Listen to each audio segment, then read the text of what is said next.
పెద్దలందరూ మద్యం సేవించడానికి వెళ్ళినప్పుడు నా మాజీ భర్త మా మాటలు రాని ఆటిజం ఉన్న కొడుకును ఒక 13 ఏళ్ల పిల్లాడితో వదిలేసి వెళ్ళాడు.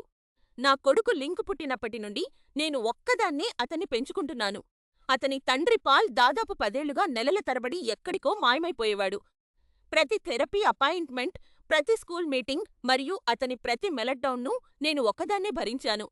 2 నెలల విరామం తర్వాత పాల్ మళ్ళీ కనిపించాడు. ఒక రాత్రి తనతో ఉండాలని కోరాడు. నా సందేహాలను పక్కనపెట్టి నేను సరే అని చెప్పాను.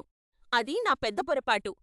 రాత్రి 1:00 గంటలకు లింక్ తన కమ్యూనికేషన్ టాబ్లెట్ ద్వారా నాకు ఫేస్ టైమ్ చేశాడు.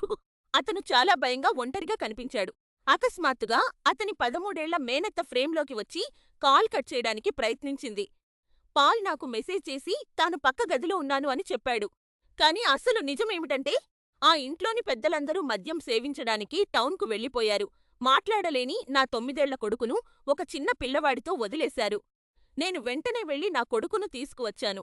పాల్తో చెప్పాను, ఇకపై ఓవర్నైట్ విజిట్స్ ఉండవు. అంతే.